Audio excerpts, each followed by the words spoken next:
Voice of بنت جمیلہ کی جانب سے سیرت النبی صلی اللہ علیہ وآلہ وسلم پر ویڈیو پیش خدمت ہے۔ بسم اللہ الرحمن الرحیم۔ السلام علیکم۔ سیرت النبی صلی اللہ علیہ وآلہ وسلم۔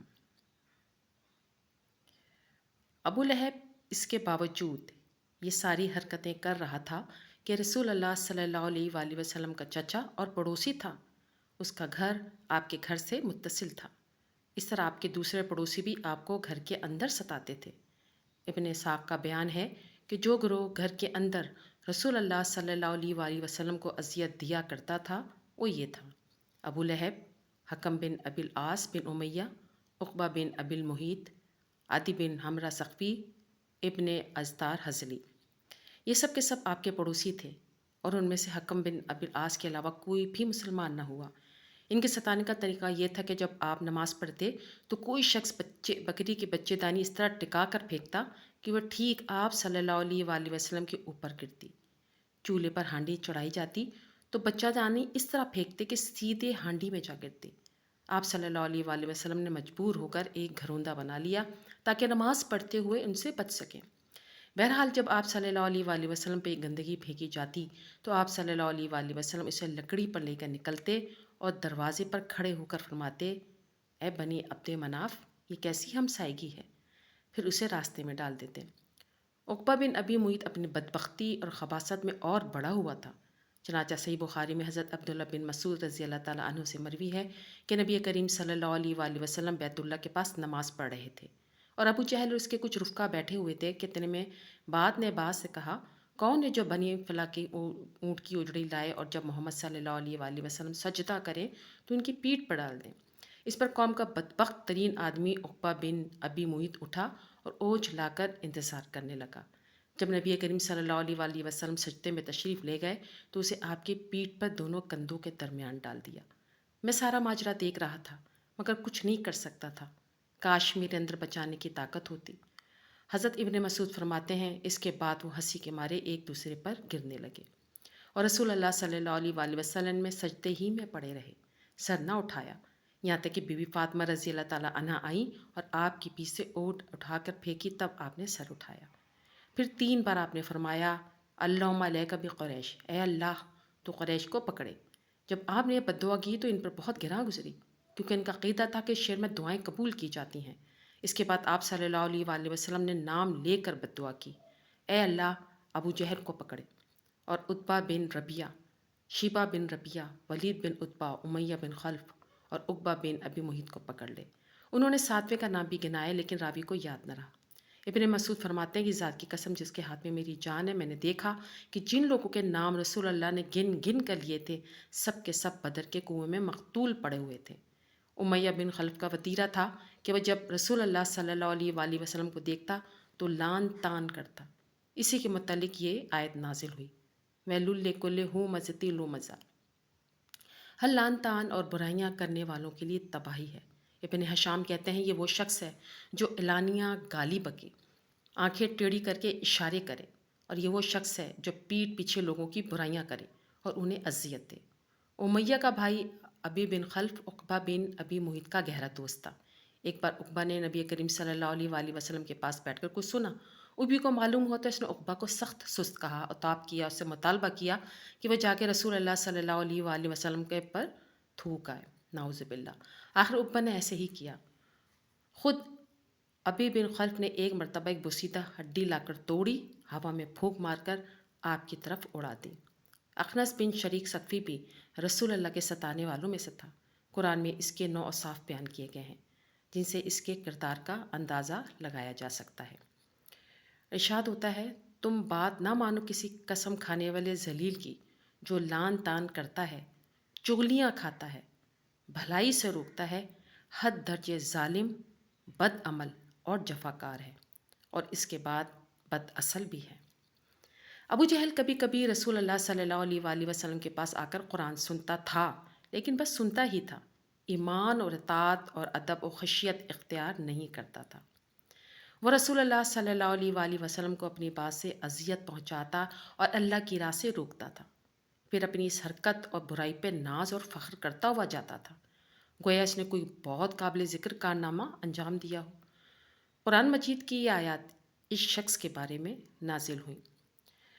ارشاد باری تعالیٰ ہے، نہ اس نے صدقہ دیا، نہ نماز پڑھی، بلکہ جھٹلایا اور پیٹھ پھیری، پھر وہ کرتا ہوا اپنے گھر والوں کے پاس گیا۔ تیرے خوب لائق ہے، خوب لائق ہے۔ اس شخص نے پہلے دن جب نبی کریم صلی اللہ علیہ وآلہ وسلم کو نماز پڑھتے ہوئے دیکھا تو اسی دن سے آپ کو نماز سے روکتا رہا۔ ایک بار نبی کریم صلی اللہ علیہ وآلہ وسلم مقام ابراہیم کے پاس نماز پڑھ رہے تھے کہ اس کا گزر ہوا۔ دیکھتے ہی بولا، محمد صلی اللہ علیہ وآلہ وسلم، کیا میں نے تجھے اس سے منع نہیں کیا تھا؟ ساتھ ہی دھمکی بھی دی۔ رسول اللہ صلی اللہ علیہ وآلہ وسلم نے بھی ڈانٹ کر سختی سے جواب دیا۔ اس پر وہ کہنے لگا، اے محمد صلی اللہ علیہ وآلہ وسلم، مجھے کاہے کی دھمکی دے رہے ہو؟ دیکھو، خدا کی قسم، اس وادی مکہ میں میری محفل سب سے بڑی ہے۔ اس پر اللہ تعالیٰ نے یہ آیت نازل فرمائی، وہ بلائے اپنی محفل کو، ہم بھی سزا کے فرشتوں کو بلائے دیتے ہیں۔ ایک روایت میں مذکور ہے کہ رسول اللہ صلی اللہ علیہ وآلہ وسلم نے اس کا گریبان گلے کے پاس سے پکڑ لیا اور جھنجھوڑتے ہوئے فرمایا، تیرے لیے بہت ہی موزوں ہے، تیرے لیے بہت ہی موزوں ہے۔ اس پر اللہ کا یہ دشمن کہنے لگا، اے محمد صلی اللہ علیہ وآلہ وسلم، مجھے دھمکی دے رہے ہو؟ یہ خدا کی قسم، تم اور تمہارا پروردگار میرا کچھ نہیں کر سکتے۔ میں مکے کے دونوں پہاڑیوں کے درمیان چلنے پھرنے والوں میں سب سے زیادہ معزز ہوں۔ بہرحال اس ڈانٹ کے باوجود ابو جہل اپنی حماقت سے باز آنے والا نہ تھا، بلکہ اس کی بدبختی میں کچھ اور اضافہ ہو گیا۔ چنانچہ صحیح مسلم میں حضرت ابو ہریرہ رضی اللہ تعالیٰ عنہ سے مروی ہے کہ ایک بار سردارانی قریش سے ابو جہل نے کہا کہ محمد صلی اللہ علیہ وآلہ وسلم آپ حضرات کے روبرو اپنا چہرہ خاک آلود کرتا ہے۔ جواب دیا گیا، ہاں۔ اس نے کہا، لات اور عزا کی قسم، اگر میں نے اس حالت میں اسے دیکھ لیا تو اس کی گردن رون دوں گا اور اس کا چہرہ مٹی پر رگڑ دوں گا، نعوذ باللہ۔ اس کے بعد اس نے رسول اللہ صلی اللہ علیہ وآلہ وسلم کو نماز پڑھتے ہوئے دیکھ لیا اور اس ظام میں چلا کہ آپ کی گردن روندے گا، لیکن لوگوں نے اچانک کیا دیکھا کہ وہ ایڑی کے بل پلٹ رہا ہے اور دونوں ہاتھوں سے بچاؤ کر رہا ہے۔ لوگوں نے کہا، ابو الحکم، تمہیں کیا ہوا؟ اس نے کہا، میرے اور ان کے درمیان آگ کی ایک خندق ہے، ہول ناکیاں ہیں اور پر ہیں۔ رسول اللہ صلی اللہ علیہ وآلہ وسلم نے ارشاد فرمایا، اگر وہ میرے قریب آتا تو فرشتہ اس کا ایک ایک عضو اچک لیتے۔ جور و ستم کی یہ کارروائیاں آپ صلی اللہ علیہ وآلہ وسلم کے ساتھ ہو رہی تھیں اور عوام اور خاص کے نفوس میں آپ کی منفرد شخصیت کا جو وقار اور احترام تھا اور آپ کو مکے کے سب سے محترم اور عظیم انسان ابو طالب کی جو حمایت اور حفاظت حاصل تھی، اس کے باوجود ہو رہی تھیں۔ باقی رہیں وہ کارروائیاں جو مسلمانوں، خصوصاً ان میں سے بھی کمزور افراد کی ایذا رسانی کے لیے کی جا رہی تھی، وہ کچھ زیادہ ہی سنگین اور تلخ تھیں۔ ہر قبیلہ اپنے مسلمان ہونے والے افراد کو طرح طرح کی سزائیں دے رہا تھا، اور جس شخص کا کوئی قبیلہ نہ تھا، ان پر اوباشوں اور سرداروں نے ایسے ایسے ظلم روا رکھے تھے جنہیں سن کر مضبوط انسان کا دل بھی بے چینی سے تڑپنے لگتا ہے۔ ابو جہل جب کسی معزز اور طاقت آدمی کے مسلمان ہونے کی خبر سنتا تو اسے برا بھلا کہتا، ذلیل و رسوا کرتا، مال و جا کے سخت خسارے سے دوچار کرنے کی دھمکیاں دیتا۔ اگر کوئی کمزور آدمی مسلمان ہوتا تو اسے مارتا اور دوسروں کو بھی خلاف کرتا۔ حضرت عثمان بن عفان رضی اللہ تعالیٰ عنہ کا چاچا انہیں کھجور کی چٹائی میں لپیٹ کر نیچے سے دھواں دیتا۔ حضرت مصعب بن عمیر رضی اللہ تعالیٰ عنہ کی ماں کو ان کے اسلام لانے کا علم ہوا تو ان کا دانا پانی بند کر دیا، انہیں گھر سے نکال دیا۔ یہ بڑے ناز و نام میں پلے تھے۔ حالات کی شدت سے دوچار ہوئے تو کھال اس طرح ادھڑ گئی جیسے سانپ کچلی چھوڑتا ہے۔ حضرت بلال حبشی رضی اللہ تعالیٰ عنہ امیہ بن خلف کے غلام تھے۔ امیہ ان کی گردن میں رسی ڈال کر لڑکوں کو دے دیتا، وہ انہیں مکہ کی پہاڑوں میں گھماتے پھرتے تھے، یہاں تک کہ گردن پر رسی کا نشان پڑ جاتا تھا۔ خود امیہ بھی انہیں باندھ کر ڈنڈے سے مارتا تھا اور چلچلاتی دھوپ میں جبراً بٹھائے رکھتا تھا۔ کھانا پینا نہ دیتا بلکہ بھوکا پیاسا رکھتا تھا، اور اس سے کئی بڑھ کر یہ ظلم کرتا تھا کہ جب دوپہر کی گرمی شباب پر ہوتی تو مکہ کے پتھریلے کنکروں پر لٹا کر سینے پر بھاری پتھر رکھوا دیتا، پھر کہتا، خدا کی قسم تو اسی طرح پڑا رہے گا یہاں تک کہ مر جائے یا محمد صلی اللہ علیہ وآلہ وسلم کے ساتھ کفر کرے۔ حضرت بلال رضی اللہ تعالیٰ عنہ اس حالت میں بھی فرماتے، آہد آہد۔ ایک روز یہی کارروائی کی جا رہی تھی کہ حضرت ابو بکر کا گزر ہوا۔ انہوں نے حضرت بلال کو ایک کالے غلام کے بدلے، اور کہا جاتا ہے کہ 200 درہم 735 گرام چاندی اور 280 درہم 1 کلو سے زائد چاندی کے بدلے خرید کر آزاد کر دیا۔ حضرت عمار بن یاسر رضی اللہ تعالیٰ عنہ بنو مخزوم کے غلام تھے۔ انہوں نے ان کے والدین اسلام قبول کیا تو ان پر قیامت ٹوٹ پڑی۔ مشرکین، جن میں ابو جہل پیش تھا، سخت دھوپ کے وقت انہیں پتھریلی زمین پہ لے جا کر اس کی تپش سے سزا دیتا۔ ایک بار اسی طرح سزا دی جا رہی تھی کہ نبی کریم صلی اللہ علیہ وآلہ وسلم کا گزر ہوا۔ آپ نے فرمایا، آل یاسر صبر کرنا، تمہارا ٹھکانہ جنت ہے۔ آخر کار یاسر ظلم کی تاب نہ لا کر وفات پا گئے، اور حضرت سمیہ جو حضرت عمار کی والدہ تھی، ان کی شرمگاہ میں ابو جہل نے نیزہ مارا اور وہ دم توڑ گئیں۔ یہ اسلام میں پہلی شہیدہ ہیں۔ حضرت عمار پر سختی کا سلسلہ جاری رہا۔ انہیں کبھی دھوپ میں تپایا جاتا، کبھی ان کے سینے پر سرخ پتھر رکھ دیا جاتا، کبھی پانی میں ڈبو دیا جاتا۔ اس سے مشرکین کہتے تھے کہ جب تک تم نعوذ باللہ محمد صلی اللہ علیہ وآلہ وسلم کو گالی نہیں دو گے، لات اور عزا کے بارے میں کلمہ خیر نہیں کہو گے، ہم تمہیں نہیں چھوڑ سکتے۔ حضرت عمار نے مجبوراً ان کی بات مان لی۔ پھر نبی کریم صلی اللہ علیہ وآلہ وسلم کے پاس روتے ہوئے اور معذرت کرتے ہوئے تشریف لائے۔ اس پر یہ آیت نازل ہوئی، جس نے اللہ پر ایمان لانے کے بعد کفر کیا، اس پر اللہ کا غضب اور عذاب عظیم ہے۔ لیکن جیسے مجبور کیا جائے، اس کا دل ایمان پر مطمئن ہو، اس پر کوئی گرفت نہیں کر سکتے۔ حضرت فقیہ، جن کا نام افلا تھا، بنی عبدالدار کے غلام تھے۔ ان کے مالکان ان کے پاؤں رسی سے باندھ کر انہیں زمین پر گھسیٹتے تھے۔ حضرت خباب بن ارت، قبیلہ خزا کی ایک عورت، انمار کے غلام تھے۔ مشرکین انہیں طرح طرح کی سزائیں دیتے تھے، ان کے سر کے بال نوچتے تھے، سختی سے گردن مروڑتے تھے، انہیں کئی بار دہکتے انگاروں پر لٹا کر اوپر سے پتھر رکھ دیا کہ وہ اٹھ نہ سکیں۔ زنیرہ اور نہدیہ، ان کی صاحبزادی اور عبیس، یہ سب لونڈیاں تھیں۔ انہوں نے اسلام قبول کیا اور مشرکین کے ہاتھوں اس طرح کی سنگین سزاؤں سے دوچار ہوئی جن کے چند نمونے ذکر کیے جا چکے ہیں۔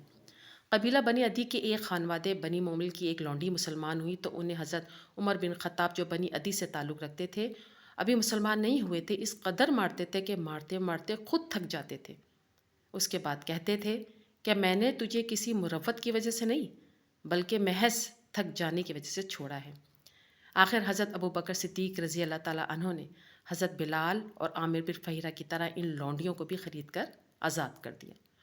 مشرکین نے سزا کی ایک شکل یہ بھی اختیار کی کہ بعد صحابوں کو اونٹ اور گانے کی کھچال میں لپیٹ کر دھوپ میں ڈال دیا کرتے تھے، بعد کو لوہے کی زرہ پہنا کر جلتے ہوئے پتھر پر لٹا دیا کرتے تھے۔